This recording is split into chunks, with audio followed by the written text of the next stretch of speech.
Good morning. I'm Sarah Featherstone, and I am a member of the Board of Trustees here at South Valley UU Society. My pronouns are she and her. Come, whoever you are welcome here. No matter your age, your size, the color of your eyes, your hair, your skin, you are welcome here. No matter your gender, whom you love, how you speak, or whatever your abilities, you are welcome here. You are welcome here whether you come with laughter in your heart or tears in your eyes, you are welcome here. No matter what you have experienced in the past, no matter what awaits you in the future, you are welcome here. Whether you believe in God all of the time or some of the time or none of the time, you are welcome here.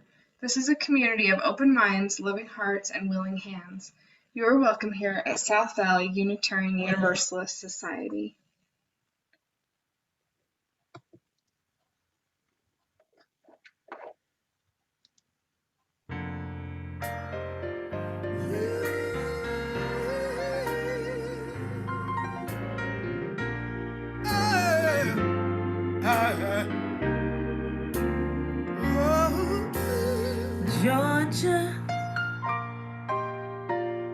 Georgia, the whole day through, just an old sweet song keeps Georgia on my mind. Georgia on my mind. I said Georgia,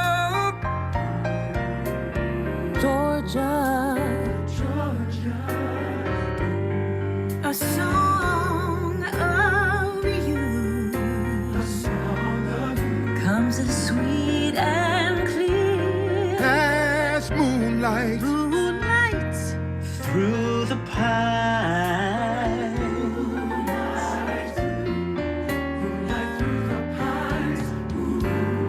Other arms reach out to me. Other eyes smile tenderly. Still in peaceful dreams, I see the road leads back to you. Back to you. Georgia. Oh, Georgia.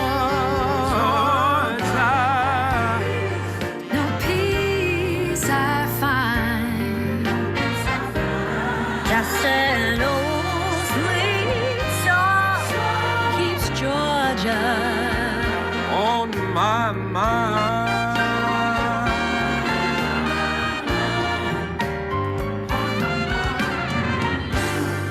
Other arms reach out to me. Other eyes smile tenderly. Still in peaceful dreams, I see the road leads back to you. Georgia,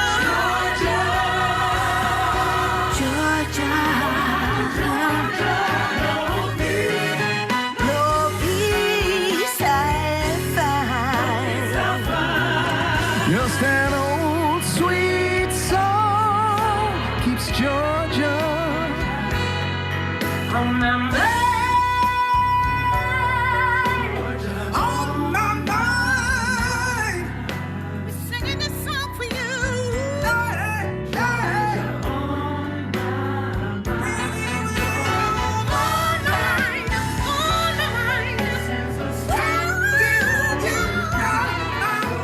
Georgia.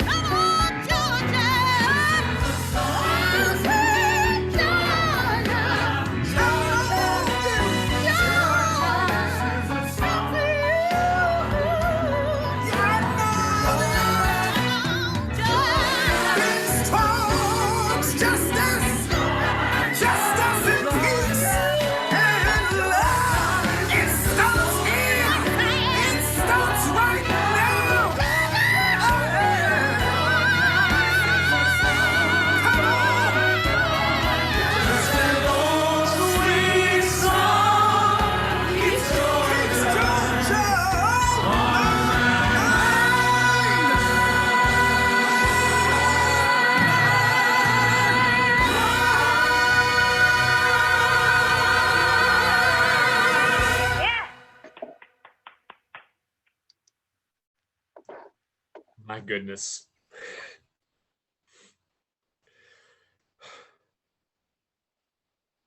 Sorry. We would like to extend an especially warm welcome to those of you who are here for the first time. We're so glad that you're here. Our greeter today, David, is dropping our connection card into the chat box if you'd like to complete that and connect to our community. This caring, supportive community has a pastoral care committee who works closely with our minister to provide support, care, and a listening ear. Please fill out the pastoral care card being dropped in the chat box if you would like the care team and or Reverend Laura to reach out to you. There's also a link on our website. Our online religious services are intergenerational, and we have a religious exploration program whose director, Rebecca Britt, is happy to hear from you. Her email is in the chat box now.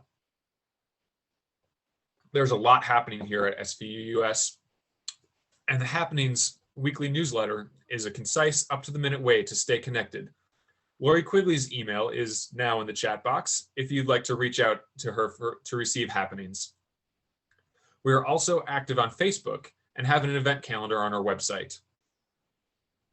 We have just one announcement for you today, and it's a really important one. So I know you don't like the sound of my voice, but just this is pretty important. We have a new church database, and it really helps us stay connected. It's called Breeze. It's now up and running for the use of our whole congregation. We encourage everyone to go online and update their profile. Invitations for access have been going out this week, so keep an eye out for yours. I got mine earlier this week, and it was a breeze. It literally took me 10 minutes to create an account, add a family picture, and verify your information. I was even able to change our address, something that happened over the summer, but I never got around to changing it with the church office. So we've been getting a bunch of redirected mail. It's delightful. But now it should be good. So that's great.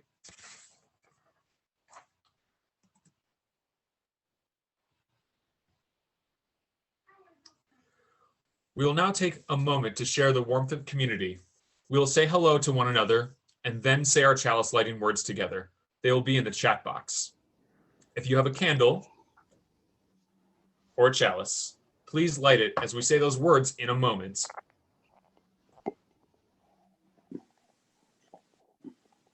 Hi from the Avenues. Good morning, everyone. Good morning. Morning. Good morning. Good morning. Fabulous music. We loved the music. It was Yeah, it was wonderful. perfect. Morning. Good morning from everybody. Good morning. Good morning. I'm All right, Melissa. so how we're gonna end this is now this is how we do it. I'm gonna ring the bell like that. And then we're gonna write their chalice. So back to Brian. Yeah, mute it. Says mute. Says mute. Good morning, Fred.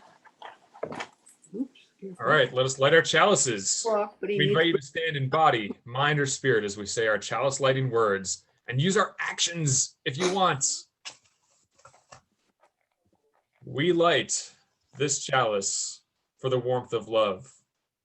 We light this chalice for the light of truth and for the energy of action.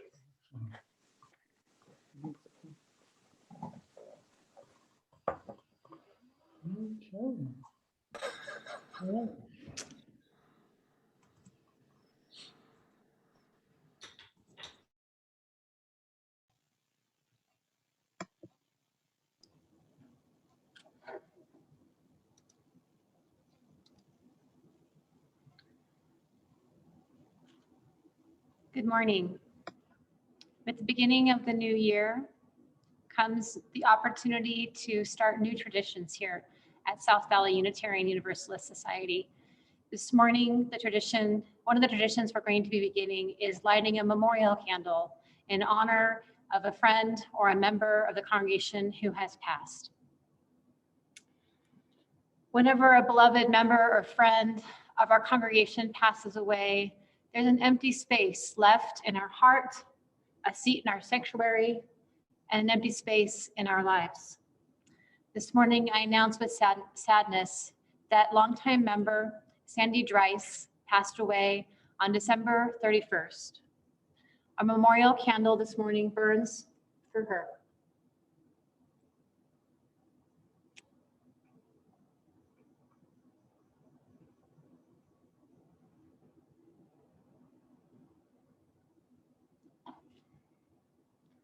She is survived by her partner, Susan Grant, of 29 years, and this morning we hold her in our collective thoughts.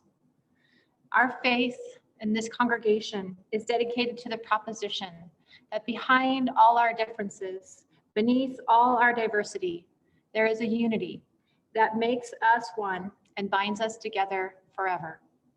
In spite of time, in spite of death, and the distance between the stars, we pause for a moment in witness to that silent unity.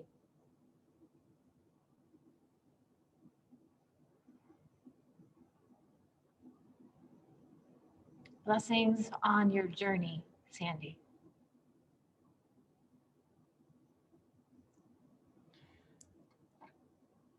It's been quite a week here in the United States, and I'm sure most of us felt a whole range of feelings on Wednesday when we saw the heart of our democracy, the seat of our free and fair government, rattled and shaken by an insurrection and by violence. I'm sure many of you, like me, struggled to figure out how to respond, what to say, how to feel, how to be. And we will find our way through.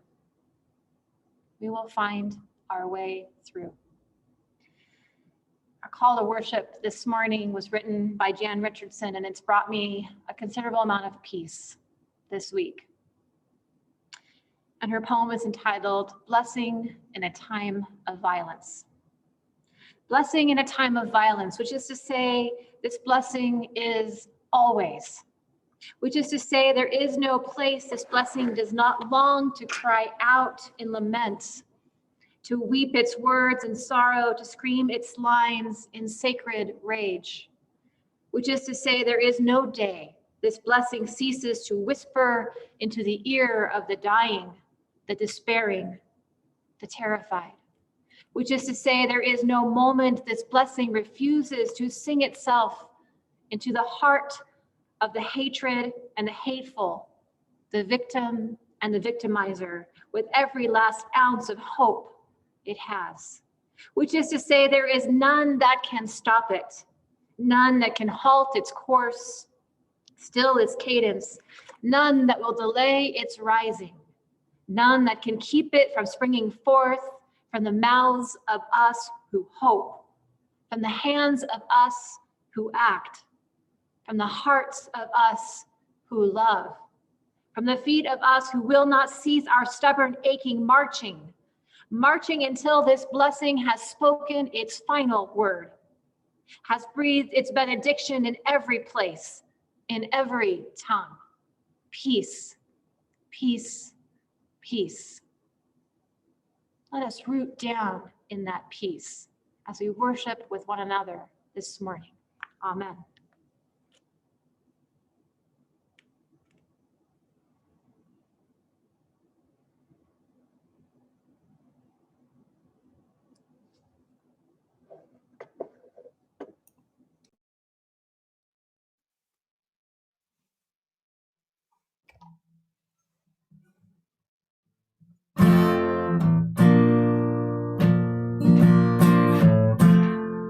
There is more love somewhere. There is more love somewhere. I'm gonna keep on till I find it. There is more love somewhere. There is more hope somewhere. There is more hope somewhere. I'm gonna keep on till I find it. is more hope somewhere. There is more peace somewhere. There is more peace somewhere. I'm gonna keep on till I find it. There is more peace somewhere. There is more joy somewhere. There is more joy somewhere. I'm gonna keep on till I find it. There is more joy somewhere.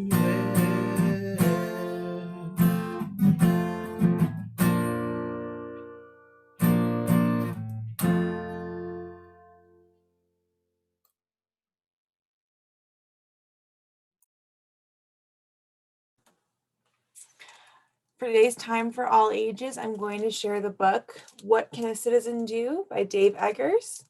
In this book, citizen is defined by a member of society, not any exclusive legal status.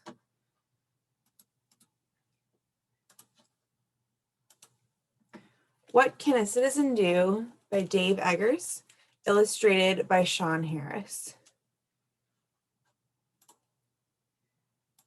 What can a citizen do?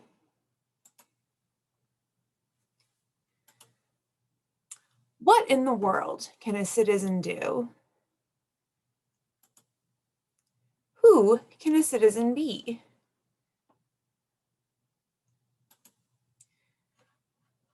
A citizen is just like you. A citizen can plant a tree.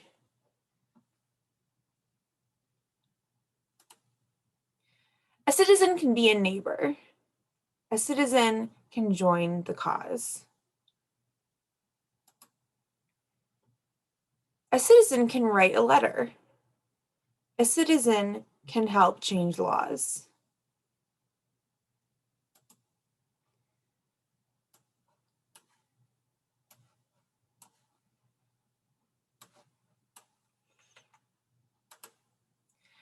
A citizen can right a wrong.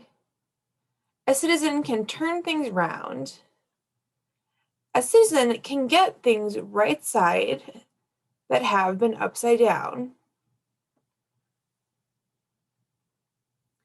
A citizen should be engaged. A citizen should share and care. A citizen should build things, save things. A citizen can be a bear.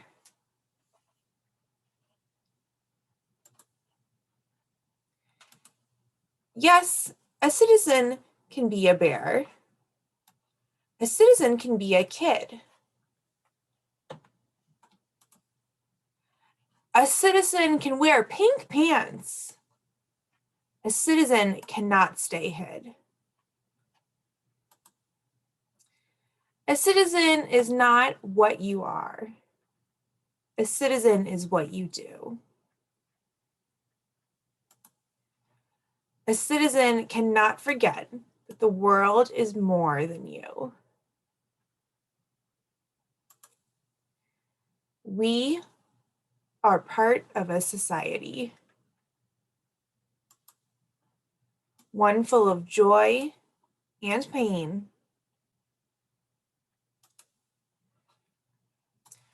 a land of latticed people, none of us the same.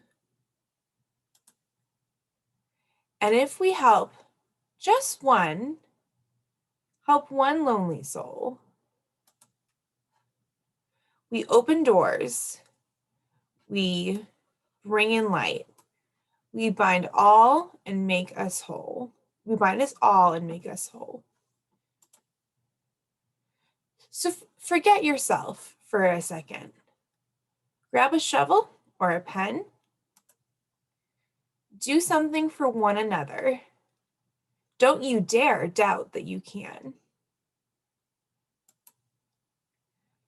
Everything makes an impact on a bigger big than you. And it all starts with the question, what can a citizen do? The end. Thank you.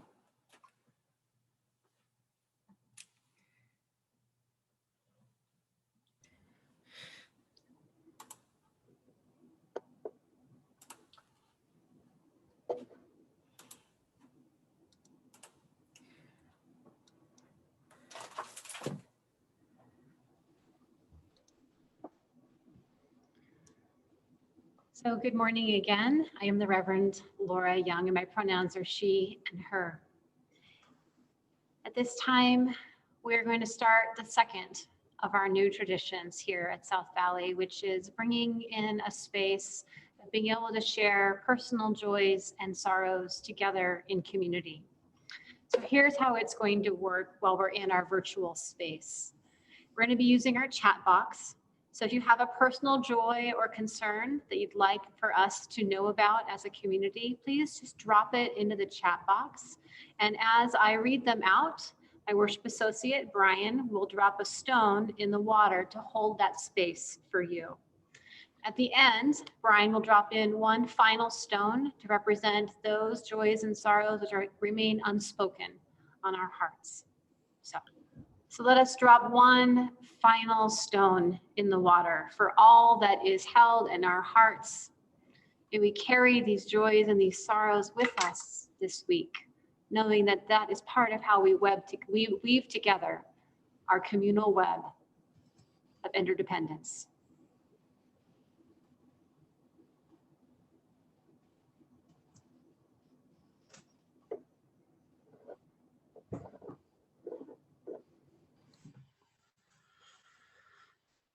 This community, our church and its many ministries, are only made possible by the gifts you give of your time, your talent, and your treasure.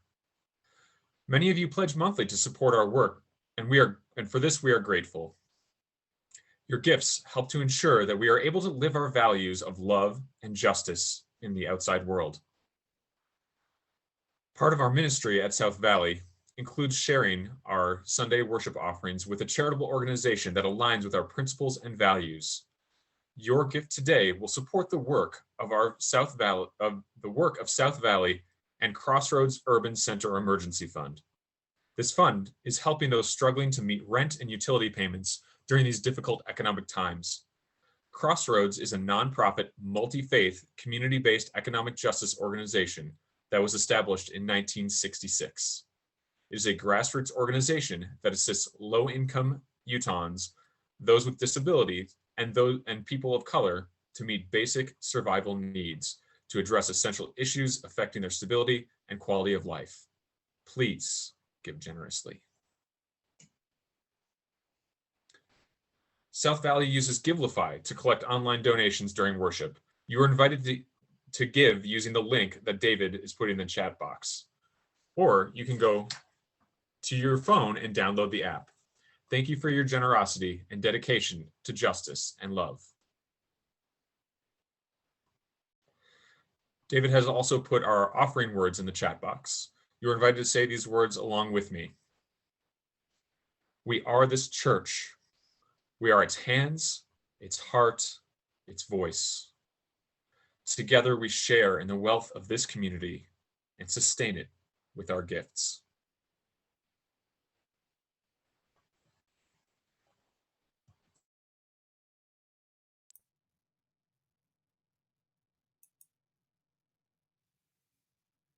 So this song, America the Beautiful, was written a long time ago. The lyrics we're familiar with were written by Lee Bates in 1893. And he was inspired when he climbed to the top of Pikes Peak in Colorado and wrote 4 verses. I'm just going to do the first verse just because it's the one we can all sing along with.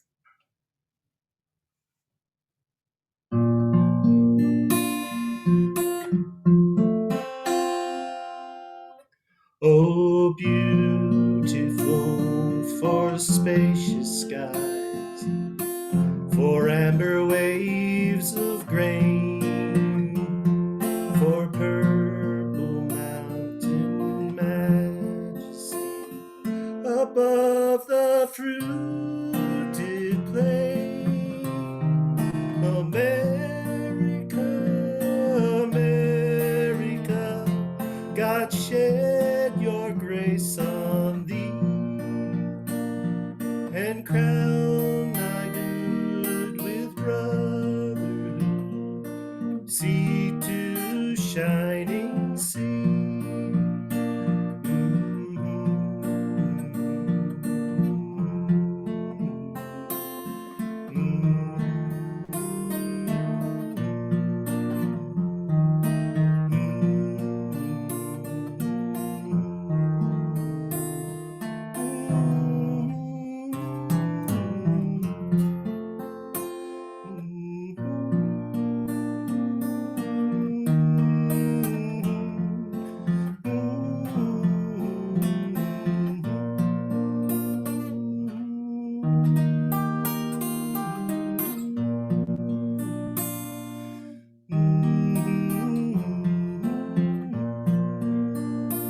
Oh, beautiful for spacious skies, for amber waves of grain, for purple mountains majesty, above the fruited plain. America, America, God shed your grace on thee, and crown thy good with sisterhood, from sea to shining sea.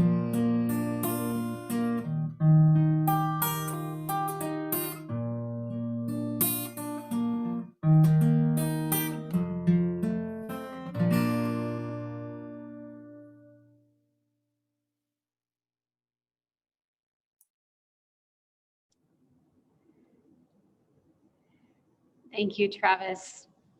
I suspect there wasn't very many dry eyes just now. For all that we have received and all we have found the courage to give, may we be truly grateful. And may these gifts be a blessing for South Valley and for our whichever organization it is that I didn't write down that we're sharing our offering with. The Crossroads Urban Emergency Center, so sorry about that. May they be a tremendous blessing on the urban crossroads here in Southern Utah.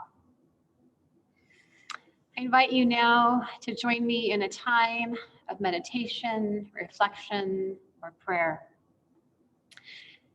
This week, as the events unfolded at the Capitol, I found myself, like many of you, quite upset. And there was this sticking spot in my chest, even though I had cried several times already. And as I sat with that, I decided to try to put words to it. And this is what happened as a result. Let us tumble down now.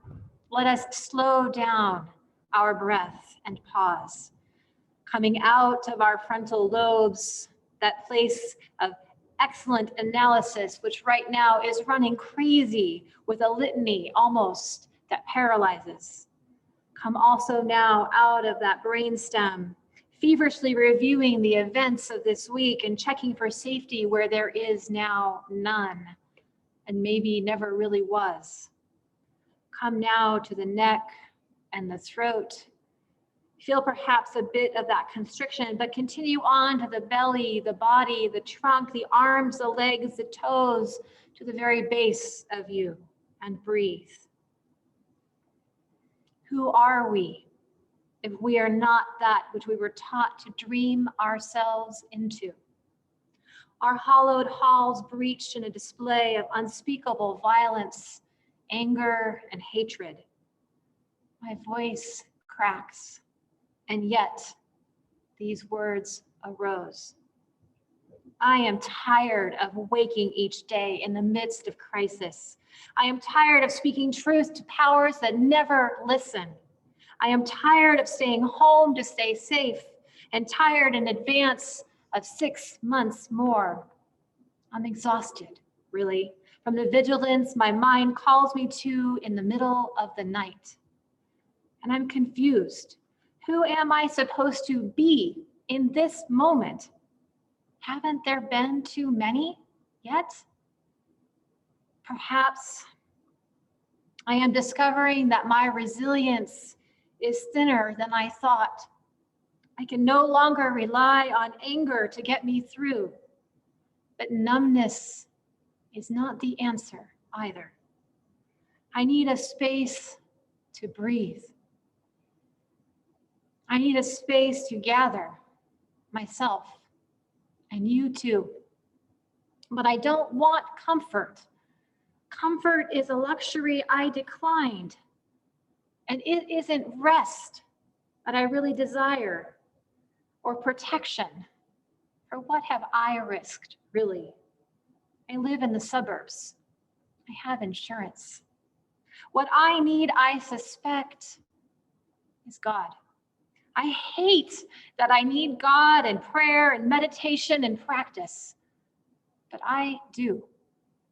I need a God now who can lure me from distractions, nourish me with the manna that I need, even if it is bitter.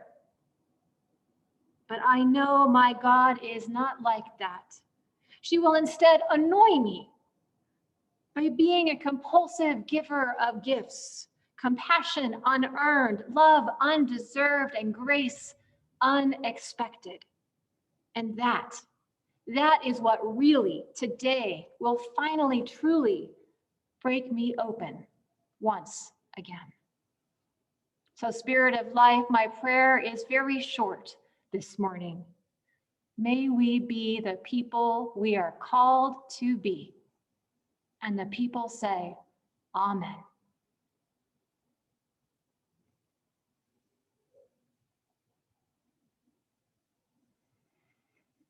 Hold with me now that rich timber of silence.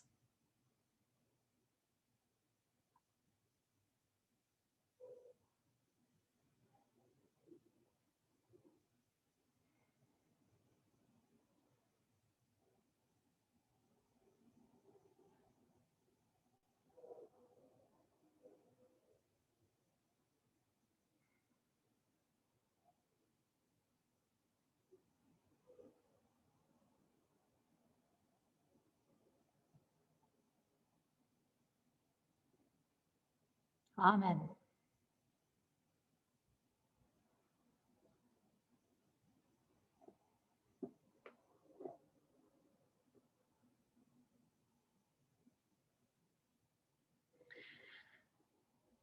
This morning, Brian and I have prepared a series of readings for you. I invite him to share his first, and I'll share one from Maya Angelou. So it's a tricky time choosing readings. The first one I want to share is from Stacey Abrams, who at this point in our various news cycles probably needs no introduction. She is a former gubernatorial candidate in Georgia, and I was tempted to read part of what she had written from her Not Concession Concession speech from 2018, which basically said, hey, we lost, but there was a lot of injustice, but we lost, but we're not giving up. This is not a concession. It's very dangerous to, as a white cis male, take the voice of any other group. But I need to risk it today because she has such amazing things to say and has done since that time, working for democracy in Georgia. But this is sort of, I don't, part of her, let's say part of her origin story. I'm sure that she's shared it in many forums, but this was directly from when she gave a speech after the State of the Union in 2019. So you can pretend that I'm Stacey Abrams, or just take this as a story. This is her story. Growing up, my family went back and forth between lower middle class and working class. Yet even when they came home weary and bone tired, my parents found a way to show us all who we could be. My librarian mother taught us to love learning. My father, a shipyard worker, put in overtime and extra shifts. And they made sure we volunteered to help others. Later, they both became United Methodist ministers, an expression of the faith that guides us. These were our family values: faith, service, education, and responsibility. Now, we only had one car, so sometimes my dad had to hitchhike and walk long stretches during the 30-mile trip home from the shipyards. One rainy night, my mom got worried. We piled in the car and went out looking for him, and we eventually found my dad walking his way along the road, soaked and shivering in his shirt sleeves. When he got in the car, my mom asked if he had left his coat at work. He explained that he had given it to a homeless man he'd met on the highway. When we asked why he'd given away his only jacket, my dad turned to us and said, "I knew when I left that man, he'd still be alone. But I could give him my coat because I knew you were coming for me." Our power and strength as Americans lives in our hard work and our belief in more.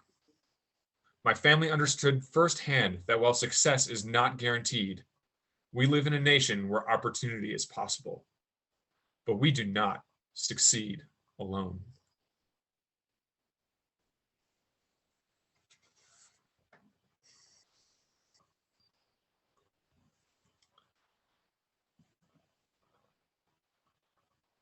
The second reading is from a decidedly different source. I believe in this great and beautiful country. I have studied its roots. I have gloried in the wisdom of its magnificent constitution and its inimitable history. I have marveled at the wisdom of its founders and its framers. Generation after generation of Americans have understood the lofty ideals that underlie our great republic. I have been inspired by the story of their sacrifice and their strength. But today, I weep for my country. I have watched the events of recent months with a heavy, heavy heart. No more is the image of America one of strong, yet benevolent peacekeeper. The image of America has changed. Around the globe, our friends mistrust us. Our word is disputed. Our intentions are questioned. Instead of reasoning with those whom we disagree, we demand obedience or threaten recrimination. Instead of isolating Saddam Hussein, we seem to have succeeded in isolating ourselves. Those are the words of Robert C. Byrd on March 19th of 2003. And he goes on about talking specifics of the day, and he closes by saying, "Why can this president not seem to see that America's true power lies not in its will to intimidate, but in its asubility to inspire? War appears inevitable, but I continue to hope that the cloud will lift. Perhaps Saddam will turn tail and run. Perhaps reason will somehow still prevail. I, along with millions, scores of millions of Americans, will pray, pray, pray for the safety of our troops, for the innocent civilians, women, children, babies, old and young, crippled, deformed, sick in Iraq, and for the security of our homeland. May God continue to bless the United States of America in the troubled days ahead, and may we somehow recapture the vision for which the present has eluded us."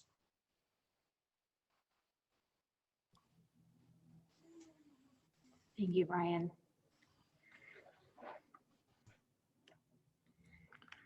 An excerpt from Maya Angelou's poem, Alone.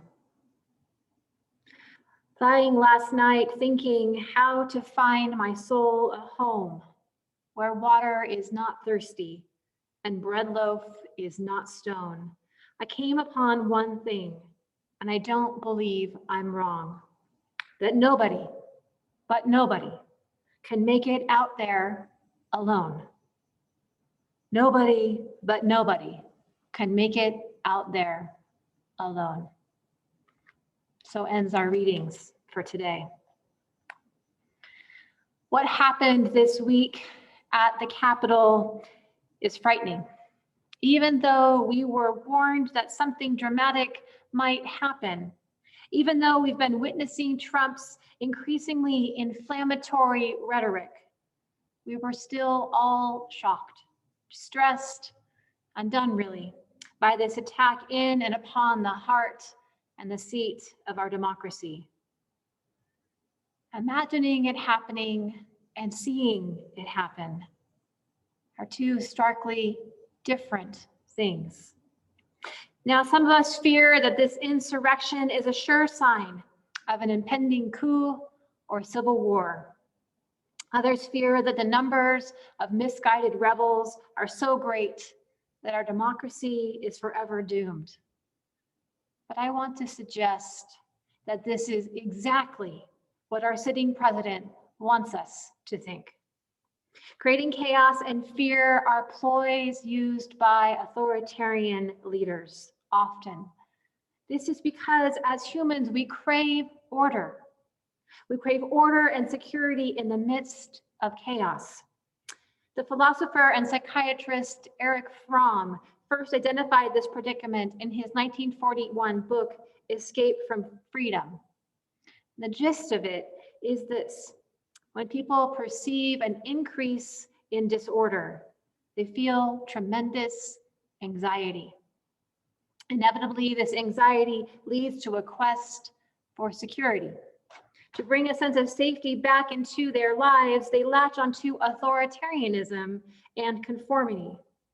And Fromm noted, quote, "This often leads to a readiness to accept any ideology, any leader, if only he offers a political structure and symbols, which allegedly give meaning and order to an individual's life. If only he offers structure and symbols, which allegedly give meaning and order to life." Fromm had observed this in Germany, which he fled in 1933. And we are observing it now. While I truly don't think our democracy is on the edge of falling as a result of the insurrection this week, I am struck by what occurred. My hope is that we will enter into a prolonged period of introspection about how our country got here. We absolutely need to do some soul searching about our toleration of conspiracy theories, lies, hate groups, and guns. This week's illegal action and everything that led up to it was done in pursuit of pure, unadulterated power. We will not let them have it. We will not let them have it. These people and their vision of our beloved country was voted down, both in November and on Tuesday in Georgia. So we will also not give these morally bankrupt people our personal power either. They do not deserve the satisfaction of frightening us. Our democracy remains resilient. This is an observable fact, but that does not mean it was not damaged by this week's event or that we are out of the woods anytime soon. White nationalism is and has been a part of our history since its founding. The difference today is that given our ever more connected world, it is all too easy to see the radicalization happening in real time. And thus it is impossible now to sweep it under the carpet. To sweep under the carpet that the roots of white nationalism are a direct outcome of our history of genocide and colonialism. Now is the time to stop framing these far-right white nationalists as somehow an aberration and take it for what it really is: domestic terrorism rooted in white supremacy culture. For too long, our political leaders and media outlets have reported the activities of white nationalists through a lens of surprise, reliably casting them as isolated incidents and sad tales of individuals likely suffering with mental health crises. In this, we have all too often washed our hands of the difficult truth that we hold at least some responsibility for their radicalization. Economic, social, and political policies designed to enrich the already rich at the expense of the poor have created vacuums in which radicalization can take hold. We know this from studies of radicalization around the world, and we are sadly beginning to know it here, especially in the last 4 years and at the hands of the current administration. Economic disparities and income inequality lead to destabilization of economic and democratic institutions. And right now, the United States is one of the most unequal countries in the history of the world. Now, we surely have gone through hell in 2020, yes. But I believe we are yet still on the cusp of a new era. We are organized, determined, thoughtful, and resilient. This is, I believe, the last gasp, that darkest moment before the dawn, if you will. Not in the sense that there is no more darkness ever to come. That is too simple a metaphor for our modern world. We wait for no single savior, and we wait for no final dawn where all suffering will magically disappear. We refuse the privilege embedded in that perspective that perpetually waits. Instead, we turn our hearts, our minds, and our energy towards our collective power to create new systems productive of freedom, justice, equity. We are, as Elijah Cummings said in his opening clip that I played for you this morning at Morgan State University, we are, he said, and I say, at a crossroads. And truly it can be said that we are never not at a crossroads. We are forever on a threshold, forever on the edge of that portal, and forever at a moment of change. For that is the nature of being people of free will. We have the choice in this moment, and it is up to us to make better choices. If we wish to avoid a descent into further chaos, crisis, despair, and destruction, we must stay focused on what we wish to create, rather than be lost in fearfulness over what has occurred. See what has happened, set your mind on what you will create in response. What I mean to pull us towards is the possibility that collective transformation is at hand, and we have a role to play in it. The virus has revealed our vulnerabilities and our disparities as much as it has revealed our collective care and compassion for one another. The vaccines that were developed in record speed are proof of our overriding care and concern for everyone. And of course, it is taking longer to roll out the vaccine than we expected. We've never actually tried to vaccinate the entire world all at once, all at the same time. It's a very bold project and a gigantic undertaking. I can see the project managers in the gallery nodding their heads in agreement. The protests this spring and summer in support of Black Lives Matter and police reform and liberation have been successful. They have been successful waves arriving on shores that are increasingly receptive to a message of change. New vocabulary, new dialogue, new policy, and new legislation is not just on the table, it is being passed and implemented. We can and we are in real time creating the world we wish to live in. And it is messy because transformation is always thus. Do not let the messiness distract you from the progress underneath. Arrival is not a one and done deal. We know that. It's incremental, it's uncertain, it's emergent, it's fraught, and it's perpetual. And it is this very pattern of struggle that proves the veracity of the change we are undertaking. That what we are doing is real, not fake, enduring rather than ephemeral. Because we are in a place where we are shifting the arc of history towards justice. Now, I know that there are those of you who will want to argue with me about this, and that's okay. We're accustomed to seeing the world as we have been trained to see it. Sometimes it can be difficult to question the assumptions, even, that are underlying our perspectives.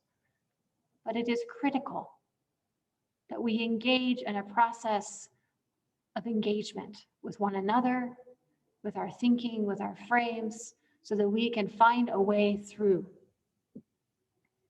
We can work together to solve our collective challenges based on our shared values. We do not have to remain in our liberal or conservative echo chambers. In fact, we have a luxury that is a luxury we cannot afford at this time. We have to learn again how to engage in our shared humanity, how to put our shared humanity before our individual identities.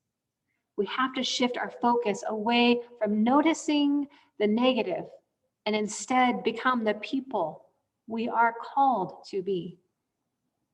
And a place to start is this, here in this community.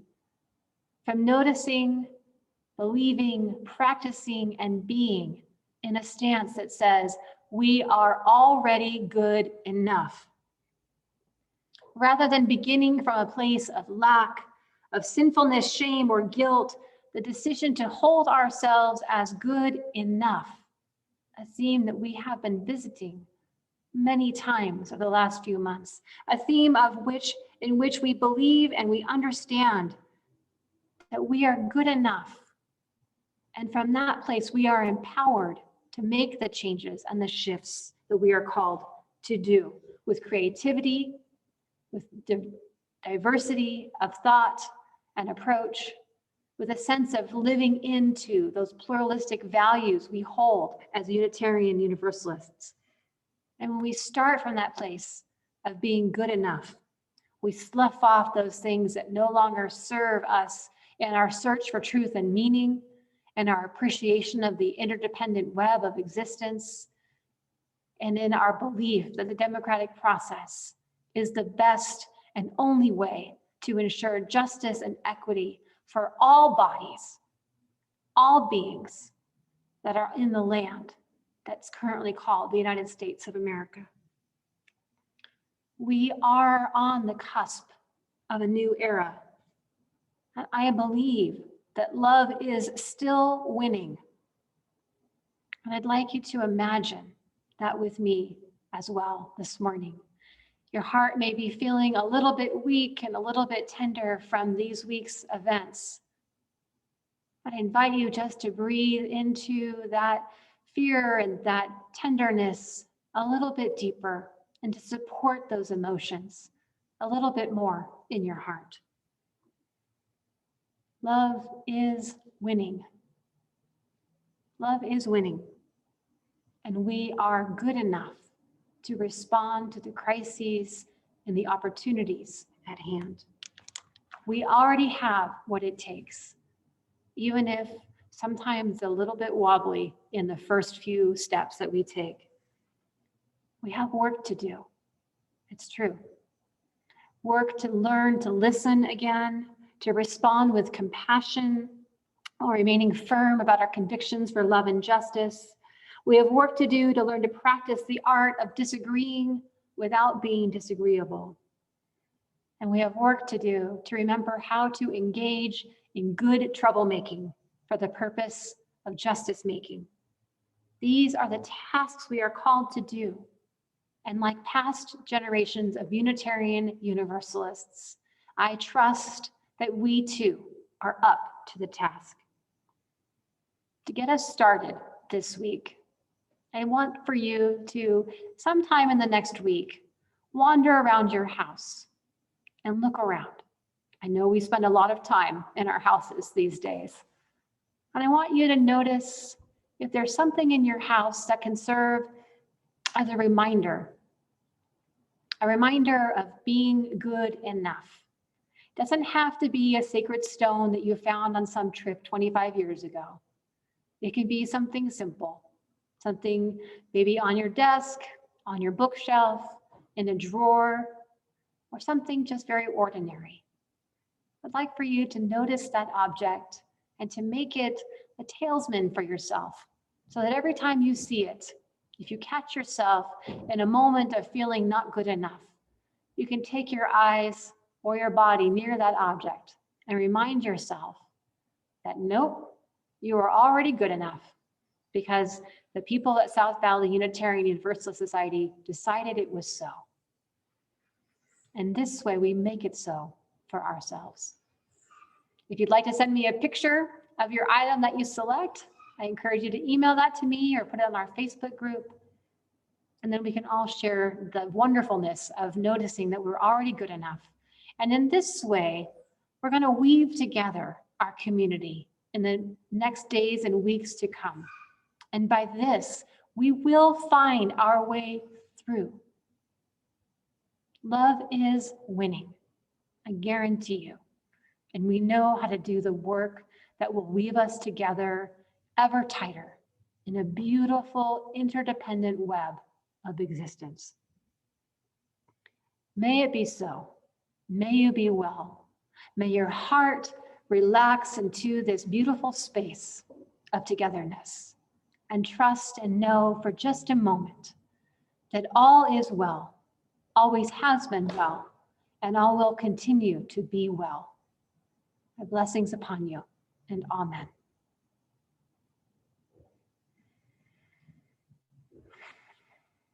Let us sing together our final hymn. Travis will be leading us.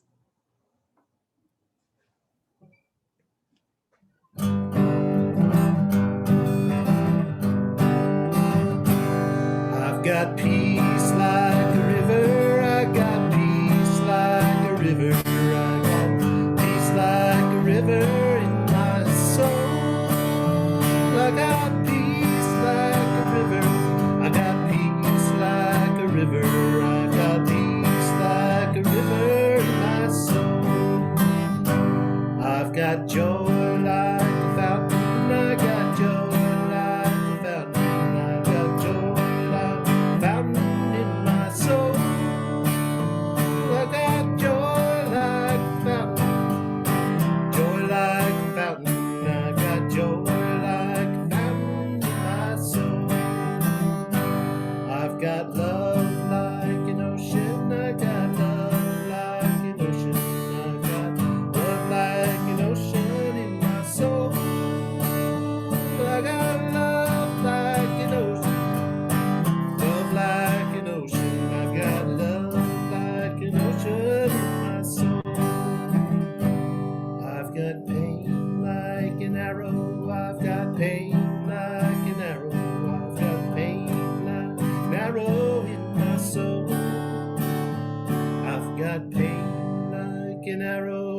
got pain like an arrow, got pain like an arrow in my soul. I've got tears like raindrops, I've got tears like raindrops, I've got tears like raindrops in my soul. I've got tears like raindrops, I've got tears like raindrops, tears like raindrops in my soul. I've got strength like a mountain, I've got strength like a mountain, got strength like a mountain in my soul. I've got strength like a mountain, I've got strength like a mountain, I've got strength like a mountain in my soul.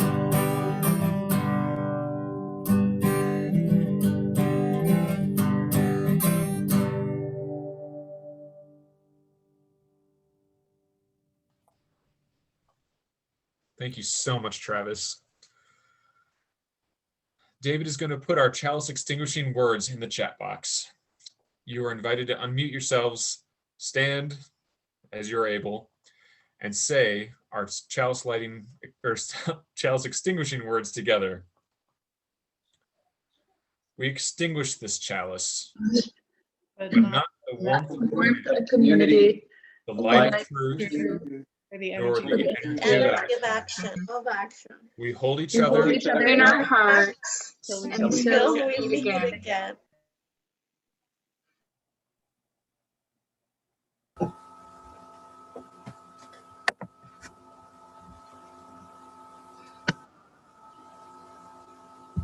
So for postlude, I have recorded a song that I could not do without recording. So for all of you who really like live music, my apologies, but this is the best. Oh, Colin, you're muted. Can you hear me now? Yep, but we're gonna extinguish the memorial candle first. So just hold on sorry. 1 second. There we go. Lori is gonna now spotlight the chalice. It's one of those new traditions we're putting in here today.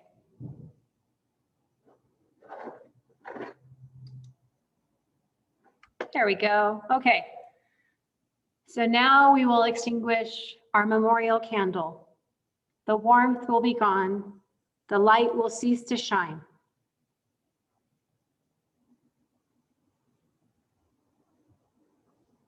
But what of the brightness that it has given our lives? That light shines still, though it is no longer part of this candle. The light is now part of our cosmos, part of the unity that binds us forever together. And so it is with the influence of Sandy Dreiss, in whose memory this candle has burned. In mystery we are born, in mystery we live, in mystery we die. Blessings on your journey, Sandy. We are so glad you were part of us.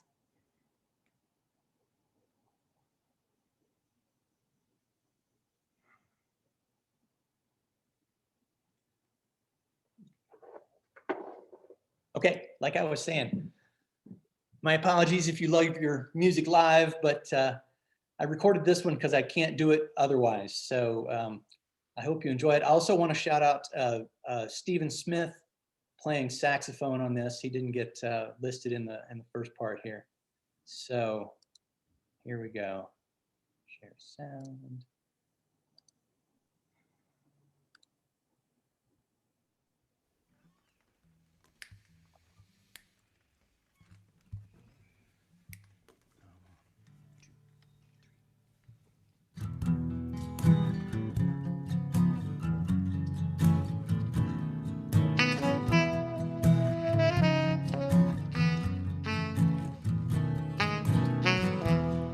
Somewhere over the rainbow, way up high, there's a land that I've heard of once in a lullaby. Somewhere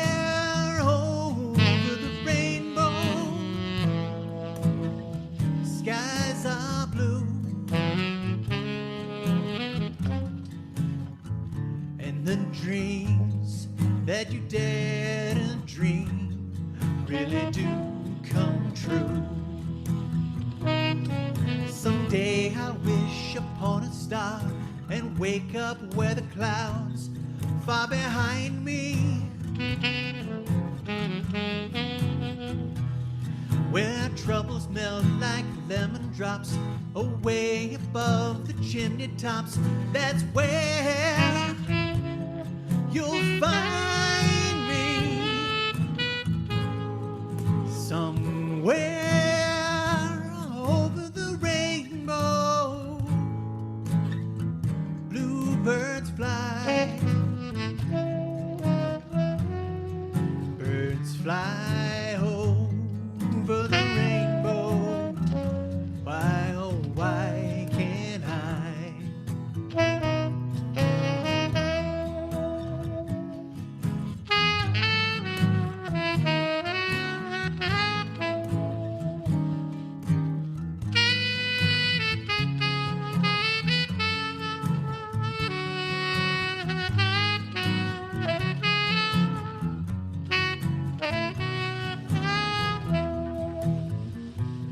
Someday I'll wish upon a star and wake up where the clouds far behind me, where troubles melt like lemon drops away above the chimney tops. That's where you will find me, somewhere over the rainbow. Bluebirds fly, birds fly over the rainbow. And why, oh, why can't I? Birds fly over the rainbow. Why, oh, why can't I? If happy little bluebirds fly beyond the rainbow, why, oh, why can't I? Why can't I? Why can't I? Why can't I?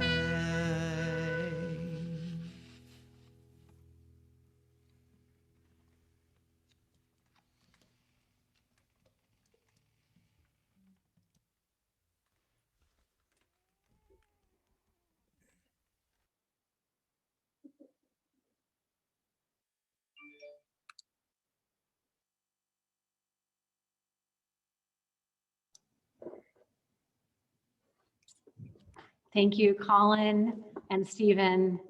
What a wonderful ending to a very challenging week. As you go forth from this time and this place, may you be well. May the light of love surround you, take root deep within you, and carry you through. May you be a blessing upon the world. May it be so. Go forth now with joy, determination, and in a mood for some good trouble. We'll see you in a few minutes for our social time.